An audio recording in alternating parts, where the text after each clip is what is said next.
Listo.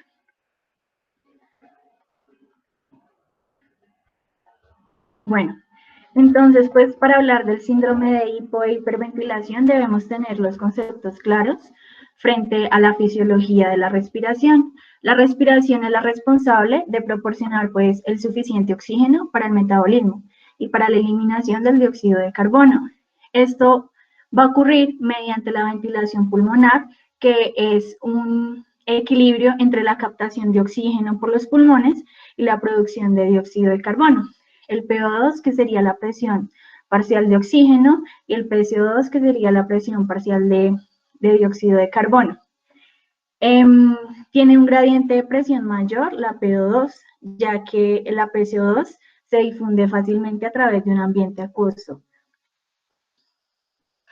Para hablar de la regulación de la respiración, vamos a hablar de dos aspectos: los metabólicos, que serían los automáticos, que permiten el equilibrio ácido y base, que es la homeostasis de los gases en sangre. Esto por medio de varios quimiorreceptores, que son quimiorreceptores químicos, de los cuales encontramos los quimiorreceptores periféricos, que se encuentran en la carótida, en los cuerpos aórticos situados a lo largo de la pared e inervados por el nervio vago, y los cuerpos carotídeos localizados en el cuello.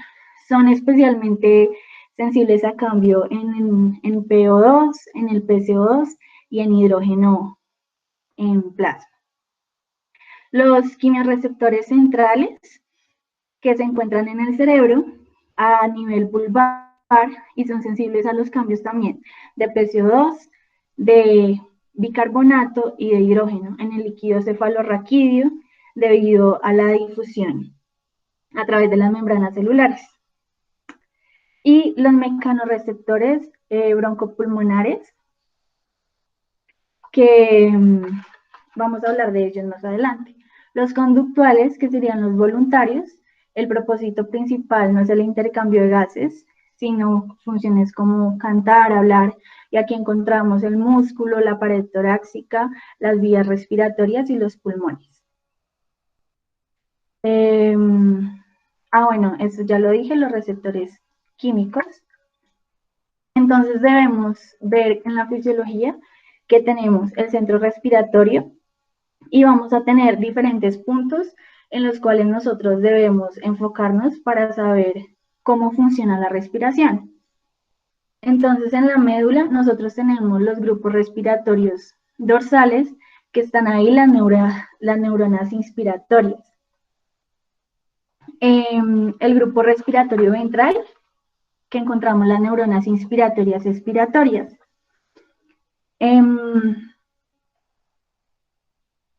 Estas se encuentran en la médula y permiten, tienen una comunicación cruzada, lo que les permite actuar sincrónicamente para obtener movimientos respiratorios simétricos. Es decir, si uno se activa, el otro se inhibe, coordinando el proceso respiratorio.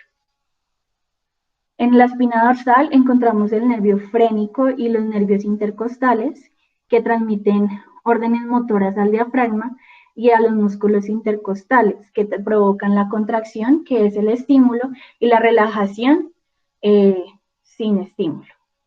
Y en el puente troncoencefálico encontramos el centro neumotáxico, que es el que envía señales al grupo respiratorio dorsal que ayudan a desconectar las neuronas inspiratorias, limitando así la duración de las inspiraciones.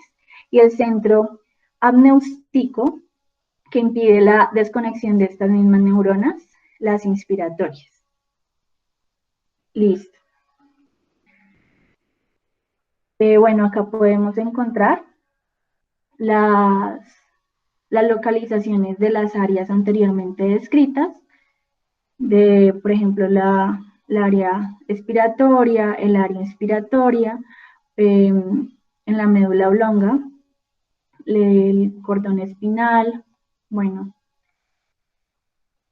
El control del patrón respiratorio, recordemos que teníamos unos receptores químicos anteriormente y también tenemos unos receptores nerviosos. Entre los receptores nerviosos encontramos los receptores de adaptación lenta y los receptores de adaptación rápida. Entonces, en los receptores de adaptación lenta se encuentran las principales vías respiratorias del árbol bronquial, responden a la inflación pulmonar, a producir retroalimentación aferente al controlador medular a través de los nervios vagos, y los receptores de adaptación rápida se encuentran a lo largo de las vías respiratorias desde la nariz hasta los alvéolos y son estimulados por irritantes en el aire inspirado y por inflado o desinflado rápido y excesivo en los pulmones. Y bueno, también es importante resaltar aquí que tenemos terminaciones de las fibras. Estos son fibras pulmonares, receptores capilares yuxtapulmonares o receptores J localizados en la región alveolar y próximas a la circulación pulmonar.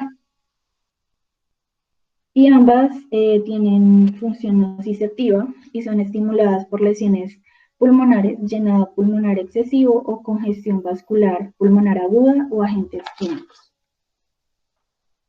Entonces, ya para iniciar el tema en sí, tenemos la definición de hipoventilación, que es una respiración superficial o lenta que hace que la cantidad de aire que llega a los alvéolos no sea suficiente para mantener una presión parcial de oxígeno en sangre adecuada.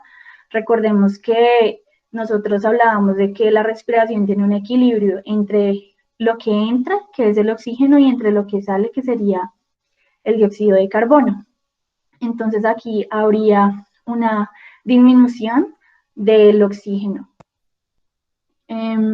Bueno, si se acompaña del aumento de la presión parcial de CO2 en sangre arterial.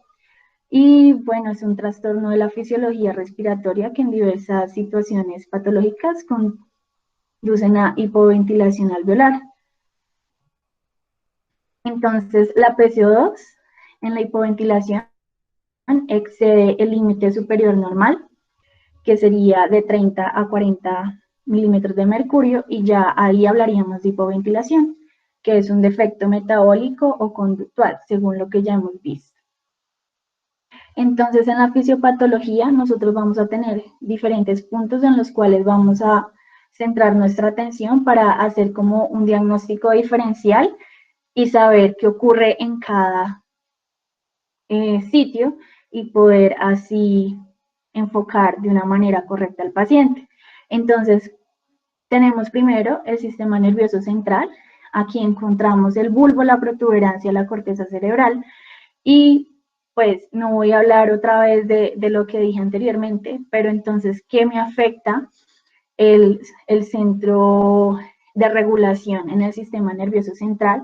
Tenemos que tener en cuenta si llega un paciente con hipoventilación, si tiene medicamentos depresores, ya sea opiáceos, benzodiazepinas, sedantes, que es uno de las causas más frecuentes de hipoventilación aguda, los traumas y ya diferentes enfermedades que afecten los aferentes sensitivos, como neuropatía diabética, el ataque cerebrovascular, la esclerosis, las drogas. Bueno, en los nervios periféricos tenemos nervios frénicos y el nervio intercostal. Entonces pensamos en enfermedades como polineuropatía, enfermedad de Charcot, miastenia gravis, como los principales. Bueno, una patología importante a tener en cuenta es el síndrome de hipoventilación alveolar congénito, que la hipoventilación alveolar primaria es un trastorno de origen desconocido, caracterizado por hipercapnia crónica e hipoxemia en ausencia de enfermedad neurológica identificable, debilidad de los músculos respiratorios o ventilación mecánica. Se considera que el trastorno se produce a partir de un fallo del control respiratorio metabólico automático en el sistema respiratorio central. En la mayoría de los pacientes, la hipoventilación es más grave durante el sueño y los periodos apnéicos son comunes. Por el contrario, debido a que el sistema de control conductual está intacto, los pacientes con hipoventilación alveolar primaria pueden hiperventilar voluntariamente, y reducir el PCO2 arterial a niveles normales. Entonces, pues esa es una patología que nosotros debemos tener en cuenta por su frecuencia. En tercer paso, vamos a evaluar la placa neuromuscular. Cualquier enfermedad que me produzca disfunción de las estructuras que conforman la unidad motora, que está integrada por la unión entre las terminales nerviosas de las neuronas del sistema nervioso periférico y el músculo esquelético. Entonces, ¿qué tenemos? Aquí evaluamos enfermedades de la médula espinal como poliomielitis, síndrome postpolio, esclerosis lateral amiotrófica, esclerosis múltiple, lesiones agudas de la médula espinal. Enfermedades de la unión neuromuscular, que ya sería la miastenia gravis y la distrofia muscular. Y enfermedades de los nervios motores, que sería ya Guillain-Barré y parálisis diafragmática. Bueno, por lo general, una enfermedad neuromuscular evoluciona generalmente de forma lenta y progresiva.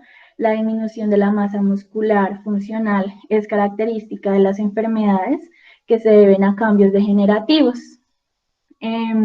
Limita la capacidad funcional, como deficiencias en el mecanismo de la tos y la dificultad para expectorar. Un paciente que venga con hipoventilación y no pueda expectorar, pues debemos pensar también que puede tener una enfermedad neuromuscular. En las manifestaciones clínicas tenemos en cuenta la somnolencia diurna, la cefalea matinal, la debilidad muscular, la fatiga, los calambres, dolor, rigidez, ansiedad, dificultad para la ingesta de alimentos. El diagnóstico también se hace por medio de oximetría y flujo respiratorio, indicados en hipoxemia del sueño en el EPOC, y también en la hipoventilación alveolar progresiva de los trastornos neuromusculares, pues de los que estaba hablando. También tenemos uno muy importante, que es el síndrome de hipoventilación por obesidad, debido a que esta, pues, ha siempre sido una patología que va en aumento en los países industrializados. Entonces tenemos presión parcial de dióxido de carbono mayor a 45 milímetros de mercurio, y pues en un paciente con índice de masa corporal mayor de 30, que tenga hipoventilación cuando se encuentre despierto. Entre los trastornos del sueño tenemos hipersomnia, despertar con dolor de cabeza o náuseas, síntomas depresivos, policitemia e hipertensión pulmonar. Entonces, ¿por qué ocurre esto? La carga masiva de obesidad en la mecánica respiratoria reduce la distensibilidad de la pared torácica y disminuye los volúmenes pulmonares. Entonces, por eso va a ocurrir. En el diagnóstico tenemos la polisomnografía, que es un método de elección para el diagnóstico de trastornos durante el sueño. También acá podemos hablar del síndrome de apnea obstructiva del sueño, síndrome de aumento de resistencia de vía superior, síndrome de hipoventilación por obesidad o con comorbilidades con EPOC, por ejemplo, y esto nos va a ayudar a diagnosticar si esta es la etiología. Por cuarto tenemos los músculos de pared torácica efector. Entonces va a ocurrir una hipoventilación ya sea por fatiga muscular o por alteración muscular primaria, que ya podrían ser otras enfermedades diferentes a las neuromusculares. Entonces, en el inspiratorio, los músculos inspiratorios, el principal es el diafragma, el accesorio esternocleidomastoideo, los escalenos y los intercostales, y los músculos expiratorios abdominales intercostales internos. Bueno, por quinto vamos a ver el alveolo, que va a estar afectado pues en el EPOC, en el asma y en la patología parenquimal o vascular principalmente. Entonces, en el EPOC, una bronquitis obstructiva crónica va a producir tos crónica, producción de esputo, pruebas de función pulmonar con insuficiencia ventilatoria obstructiva, que va a ocurrir una remodelación epitelial, una hipertrofia de la glándula mucosa y un engrosamiento de las paredes bronquiales, que va a producir una estrechez de la luz y va a producir una alteración de intercambios de gases y un desequilibrio entre la ventilación y la perfusión.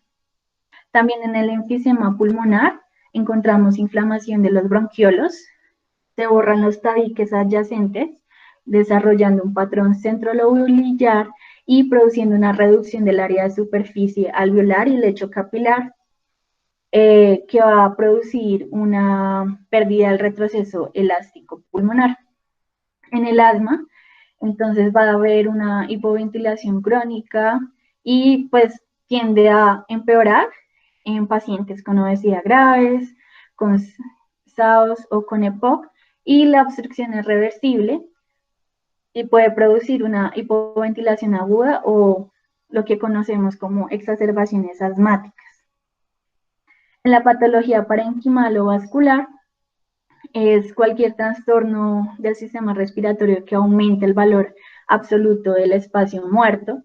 ¿Y esto qué significa? Que está bien ventilado, pero no perfundido. En la vasculatura pulmonar encontramos hipertensión pulmonar, enfermedad tromboembólica crónica. Y también pues hay enfermedades parenquimales que son por el colágeno, vasculares, enfermedades intersticiales como neumonía, sarcoidosis, fibrosis quística, que va a alterar la barrera de difusión igualmente. Y el CHON, que es el espacio no ventilado, pero sí perfundido, que va a producirse principalmente cuando haya ocupación alveolar, que es pus, agua, sangre o masa. Entonces, el abordaje son la ventilación no invasiva está indicada en pacientes con hipercapnia diurna y síntomas nocturnos, hipoventilación en ausencia de aumento. Durante el día, se demostró que la combinación de asistencia de los músculos expiratorios con ventilación no invasiva es más eficaz para la ventilación que la traqueotomía, para reducir la morbilidad pulmonar, y los pacientes suelen preferir este enfoque no invasivo. También se debe hacer un seguimiento de la eficacia para asegurar los resultados óptimos. Se debe monitorear la adherencia a la ventilación no invasiva y su eficacia durante la noche. La poligrafía o polisomnografía se puede combinar de manera útil con datos descargados sobre adherencia, fugas y eventos respiratorios residuales. Entonces, vamos a ver el síndrome de hiperventilación rápidamente, pues es principalmente pasar otra vez por todos los puntos. ¿Qué son estos puntos? Son las posibles causas por las que el paciente me está hipoventilando o me está hiperventilando. Entonces, es importante evaluarlas y enfocarlas, ya que pues vamos a dar un tratamiento inicial, pero debemos identificar qué es lo que está ocurriendo con el paciente para así poderlo derivar y que pues reciba el tratamiento de su enfermedad de base. En la hiperventilación alveolar está presente cuando la ventilación alveolar aumentaba de manera desproporcionada con la producción de dióxido de carbono y la tensión arterial de dióxido de carbono. Disminuye por debajo del rango de 36 milímetros de mercurio. Entonces vamos a iniciar con el sistema nervioso central. Las principales patologías, pues el sistema de activación reticular en el tronco del encéfalo, que regula los patrones de respiración, como lo veíamos anteriormente. Las personas la pueden tener hiperactiva. También pueden tener pacientes con mayor sensibilidad al dióxido de carbono, por ejemplo. También puede haber un red de miedo hipersensible en el hipocampo, la corteza prefrontal medial, la amígdala y sus proyecciones del tronco encefálico como mecanismo de síndrome de hiperventilación, y su asociación con síntomas psicológicos. Demasiado sensible o trastornos vestibulares y del cuenta que son las principales patologías respecto a alteraciones del sistema nervioso central en la hiperventilación. En los nervios periféricos, entonces vamos a tener en cuenta la parálisis del nervio laringio recurrente unilateral. En la placa neuromuscular, el sistema vestibular, que está en el oído medio, afecta la actividad de los músculos respiratorios en respuesta a cambios de posición del cuerpo. En pacientes con patología vestibular, pueden haber respuestas exageradas y dar lugar a aumentos inapropiados de la ventilación. En los músculos de la pared torácica puede haber un desequilibrio entre las señales sensoriales de los receptores de estiramiento de la pared pulmonar y torácica, produciendo una disociación eferente y aferente, y en cuanto mayor sea el equilibrio, mayor va a ser la gravedad de la disnea. Y entonces la disnea va a producir un aumento voluntario de la ventilación minuto. Y en el alveolo puede verse una patología pulmonar no reconocida, la obstrucción intermitente leve y clínicamente no reconocida de las vías respiratorias. Entonces, pues, si también hay algo como de las patologías que vimos en la hipoventilación que no me está permitiendo tener un intercambio de oxígeno adecuado, entonces voy a hacer hiperventilación. La presentación clínica, hablamos de el síndrome entonces acá hablamos de la presentación clínica de los pacientes con asociación a síntomas psicológicos. La característica fundamental es un aumento transitorio de la ventilación por minuto desproporcionado, que dura varios minutos a horas y se resuelve espontáneamente. Presenta síntomas intermitentes y los síntomas suelen presentarse con frecuencia impredecible. Entonces, los síntomas somáticos o quejas somáticas asociadas con el síndrome de hiperventilación, bueno, en pacientes que se presentan principalmente con disnea al 60%, mareos o aturdimiento, dolor o presión en el pecho, parestesias, palpitaciones y espasmos corpopedal. En los síntomas psicológicos se asocia con ansiedad y otros que pueden informar sensación de fatalidad inminente y pánico, ansiedad y miedo. En el diagnóstico, entonces, como dije anteriormente, pues es un diagnóstico de exclusión que se realiza después de una cuidadosa observación y evaluación de las diferentes síntomas y hallazgos que se encuentran en la historia clínica. Entonces debemos hacer una historia clínica completa, un examen físico, una oximetría de pulso, pruebas de punto de atención. Pues debemos también, o sea, no pensar también en otras enfermedades, ¿sí? Entonces debemos pedir pruebas de laboratorio, hemograma completo, porque digamos también puede, bueno, a ver, enfermedades asociadas que no puedan estar en estos puntos, pero sí, por ejemplo, a nivel de glóbulos rojos, nitrógeno ureico, la creatinina, electrolitos, por ejemplo. Debemos realizar gasometría arterial, flujo expiratorio máximo, imágenes, electrocardiograma, digamos, porque la hiperventilación da dolor en el pecho y pues nosotros debemos pensar en las cosas que probablemente nos puedan ayudar a descartar cualquier otra patología. En el tratamiento ya agudo de los pacientes que están hiperventilando, debe centrarse en la tranquilidad del paciente, una explicación de los síntomas que experimenta, la eliminación de cualquier factor de estrés y el inicio del reentrenamiento respiratorio. Si la técnica descrita anteriormente no tiene éxito en la resolución del episodio y persisten los síntomas, el paciente puede recibir una pequeña dosis de benzodiazepina de acción corta, lorazepam 0,5 a 1 miligramo por vía oral, vía intravenosa. La reinspiración de dióxido de carbono, CO2, al respirar en una bolsa de papel puede causar una hipoxemia significativa con las siguientes complicaciones. Por lo tanto, no es recomendable utilizar esta maniobra. Si se utiliza la reinspiración, recomendamos el control continuo de la saturación de oxígeno del paciente. Y bueno, esas son mis referencias y gracias.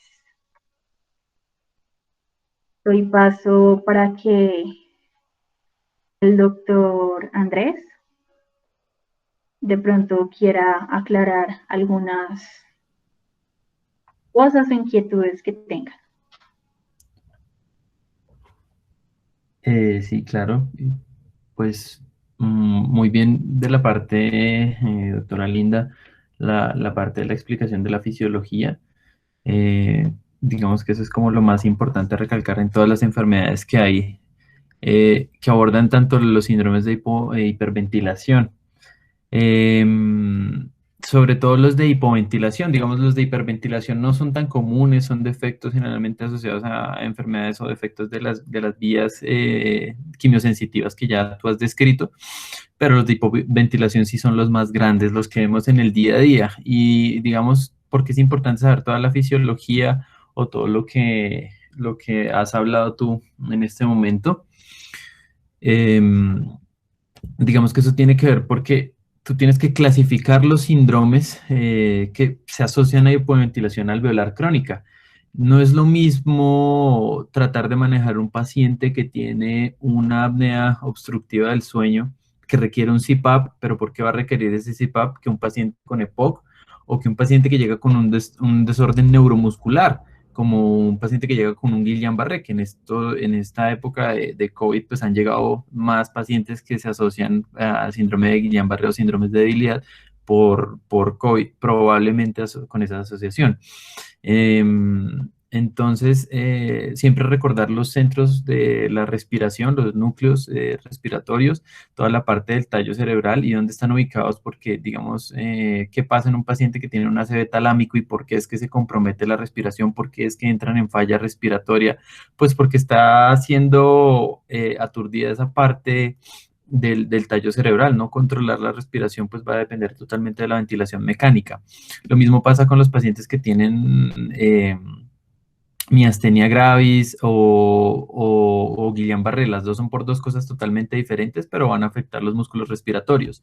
Entonces, digamos, a la consulta llega un paciente de 45 años que pesa 90 kilos, que se duerme generalmente en el día, se duerme muy fácil cuando ve televisión, al manejar se distrae muy fácil, tiene algo de insomnio, no puede dormir bien en la noche, pero se está durmiendo en el día. Si tú le calculas una escala que se llama la escala de Epworth, o es un índice de predicción clínica que te puede dar pistas sobre este paciente, probablemente pueda tener una apnea obstructiva del sueño, por todos los mecanismos que tú ya has hablado de la obesidad, de la restricción del patrón de la ventilación perfusión que se ve y la inflamación crónica que esto produce.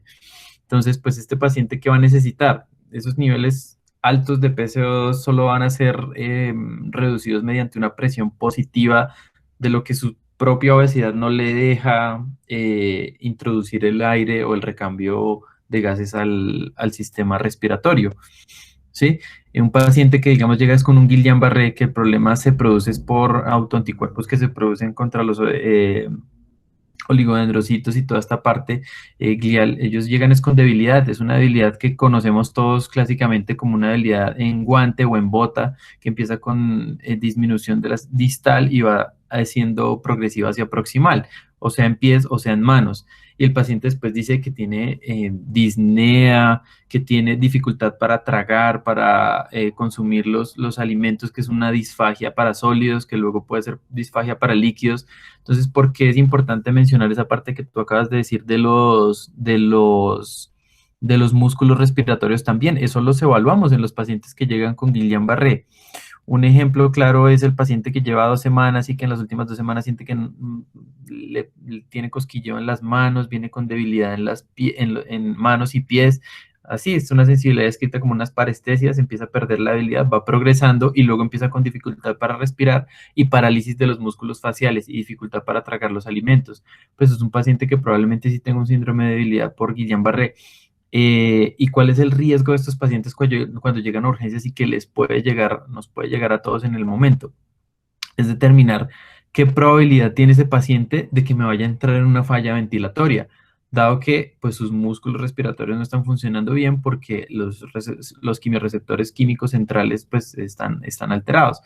Hay unas escalas que se pueden utilizar, está la escala de Hughes y hay unas escalas de probabilidad de Guillain-Barré como la escala de Brighton que se podrían utilizar.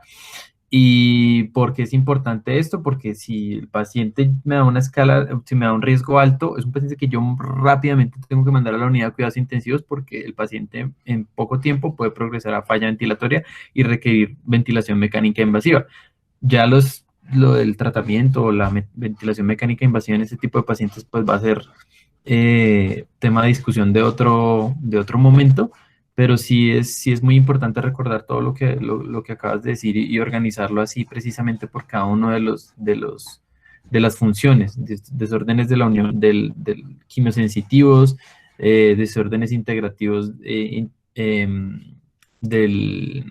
de las conexiones neuronales, desórdenes de la estructura de la caja torácica y desórdenes de los pulmones y de las vías aéreas, ya de los alveolos.